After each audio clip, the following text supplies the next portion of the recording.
What's good, y'all? I'm back with another album review. You already know I had to do this one. This is long overdue, by the way, but I had to talk about it because this album is just too good to not talk about. We're going to talk about Olivia Rodrigo's album, You Seem Pretty Sad for a Girl So in Love. You already know how I like to do it, man. I like to do a track by track format. This album is very important to me, so let's just kick it off. Drop Dead. Wow. As soon as Drop Dead starts with the synth arpeggios, I knew I was gonna like this song. Her initial lyrics with the I know that the bar closes at 11. The way she sings that, it's like, all right, just from the first few lines of that song, I knew I was gonna like it. I knew I was gonna love the song. And she has these Cure references. She has Cure references all over the project. But just on this song specifically, she mentions Just Like Heaven, and she correlates it with her love interest. That right there was just amazing to me. Perfect way to start the whole album. It's a pretty straightforward song about having a fascination with someone, but it's really how it's all composed that makes it so memorable. It feels like a volcano is like building up and it's about to erupt, and that's literally how the chorus sounds like. It's the eruption of that volcano, and it just sounds so gorgeous. And the bridge is one of my favorite moments of this entire album. I think this might be her best intro. I mean, up to this point in her career, and she's already one for me. Stupid Song. Initially, I didn't like Stupid Song, and I know this is like one of the popular songs. You know, this is a fan favorite for sure, but it had to grow on me after so many listens. But I think the reason why I didn't like it is because the lyrics are stereotypical, they're very basic, but the performance is really what carried it for me. The bridge, once again, is another favorite moment of mine. You can tell by this point of the album, and we're only 2 songs in, she's already taken a step above in her song structure. She's already taken a step above in her song composition, and I completely commend her for that. So far, she's 2 for 2 for me. Honeybee. This is the first piano ballad of the whole album so far, and also another one that had to grow on me, but maybe this one more than Stupid Song. It slows down the momentum that I felt like it was building up, but once again, her lyrics are just very plain, but they're straightforward. And she still has a very powerful performance, which is what carries it for me. One of the best choruses on the album. It literally makes you feel like you're floating, like you're levitating. I love the instrumental breakdowns with the violin, the piano, and the bass line. It just makes it feel very theatric for me. 3 for 3 for me. Maggots for Brains. When I first heard this song, I said, this is gonna be the fucking banger. Even though Stupid Song is like the most popular song right now, but this is the majority of people's standout. And I'd be lying to you if I said I didn't agree. This was when my ears perked up. The lyrics were so mesmerizing, and how she talks about how she feels when her lover isn't around. It's just an extremely relatable song that I felt like had the same type of volcano building up to an eruption that Drop Dead had. My favorite part is towards the end of the song when she has the refrain, "What can I do?" but she combines it with the chorus. That part right there, like the last minute and a half, is just wow, outstanding, immaculate work. I was levitating. It just has everything I love in a song, and the guitar solo left my jaw on the floor. It's still on the floor. Okay, she's 4 for 4, and this is 100% the standout so far. I could talk about this song all the time, any day of the week, but I gotta keep it going. You plus me equals a heart forever. She's crazy as fuck for putting this song right after Maggots for Brains. Wild. This is instantly my favorite track off the album when I first heard it. The lyrics have some of the most adorable lines I heard all year. Carve our names into the car seat leather. You plus me equals a heart forever. I love the way her vocals are a little subdued in the verses, but then she has the boast of energy during the chorus. It just brings a perfect contrast to the song, and it gives me like a jangle pop type of vibe, and I adore it. These 2 back-to-back had me feeling like this was one of the best albums of the year already, and I'm not even halfway through the track list. It really had me questioning, damn, am I gonna like this more than Guts? Because Guts, I loved. That was my favorite albums of 2023. And this, nah, she can't fuck it up. She can't fuck it up. And she didn't. Because My Way, My Way, she's angry in this one. I like when she has this type of energy, because it's a different type of approach. It's more of an abrasive approach. She had a lot of these songs or these type of songs on Guts, which is why I like Guts more than Sour, but giving me a Blondie type of vibe, or like a Blondie mixed with No Doubt type of vibe.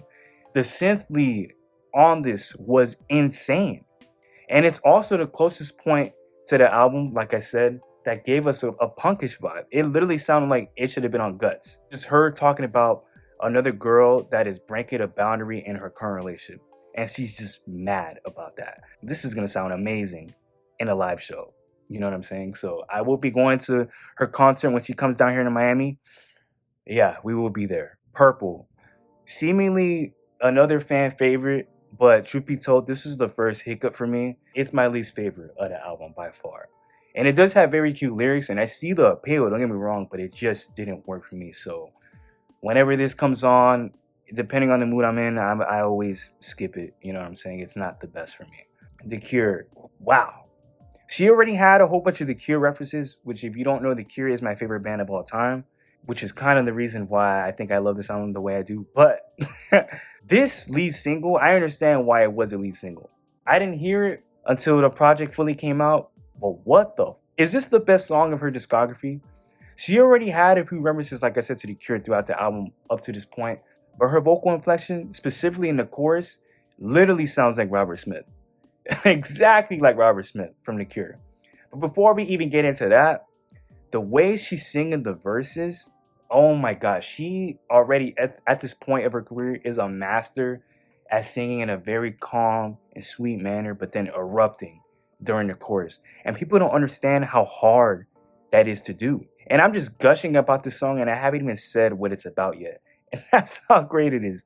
It's really just another relatable song about realizing that falling in love with someone will not fix any internal problems or just any problems for that matter. She has lyrics like, "And all the nights I spent fighting bad thoughts in my room, feeling so alone might as well be on the moon. I thought I found the antidote with you." It's just something that every human in the world has dealt with, but yet it's so personal and powerful. The first half of the song is slow and somber compared to the second half, which is very orchestral and epic.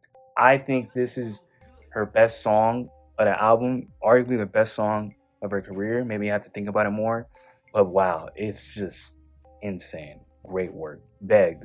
She needed an acoustic guitar ballad, and this one was so good. Her performance was so amazing as always, especially in the chorus.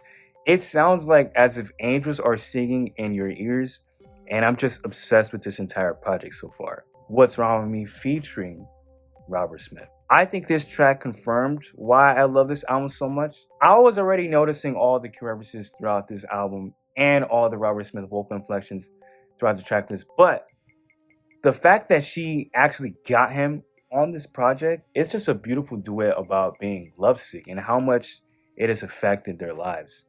And I just think that Robert Smith has not lost a step at all. He literally sounds like him in his prime, and I have no idea how. His voice has always been super distinct, but like very recognizable. And the fact that his voice and Olivia's voice, you don't think it's a perfect match when you just see it on paper, but then when you actually hear it, you're just like, this is the perfect partnership. She's 8 for 9 for me at this point. So Less is the first song that I heard that when it ended, I paused and everything, and I was like, what in the entire... It just left me so emotional, and it's no pun intended, but it literally does the most with the least. Not much going on with the instrumental, but it's just her performance. This is the best performance on the album. Honeybee is up there, Stupid Song is up there, but this right here is her best performance. It's very reminiscent to me in how I felt when I first heard The Grudge off of Guts, but this I just feel like is on another level. You really feel the pain in her vocals, and I just feel like, oh yeah, she definitely immediately cried after she played that. Anyone in the world can relate to this gorgeous piano ballad, and to me, I think this is one of the most important songs of her discography. Expectations. Now, Expectations, extremely hard to follow up after Less, but I felt like it was a huge nod to LCD Soundsystem. The first 20 seconds, you're like, oh yeah, no, this sounds like LCD Soundsystem, 100%.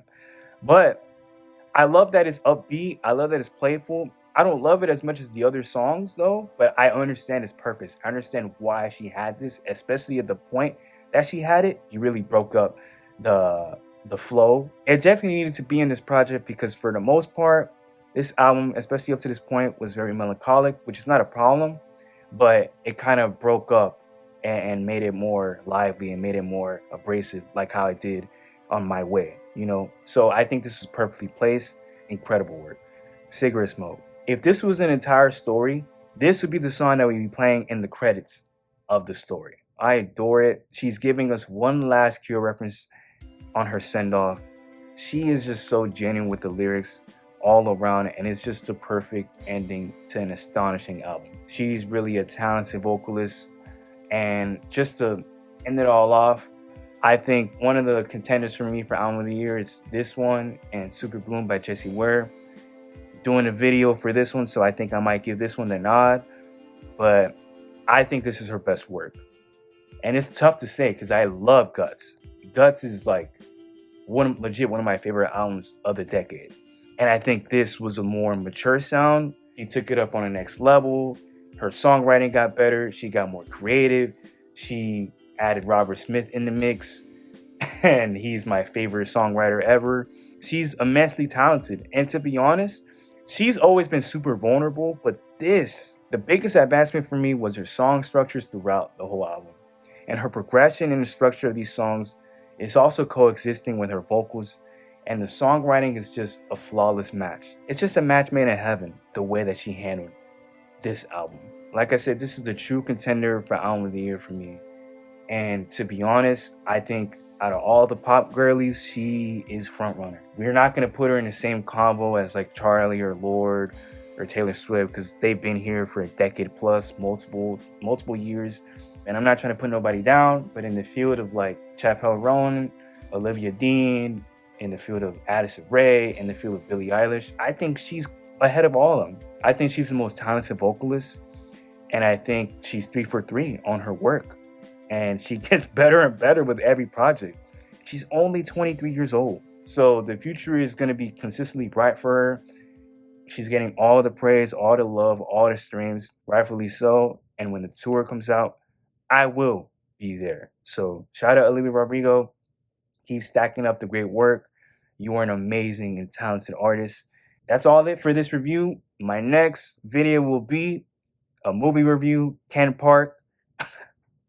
So excited to talk about that movie. And I'll catch you on the next one. Peace.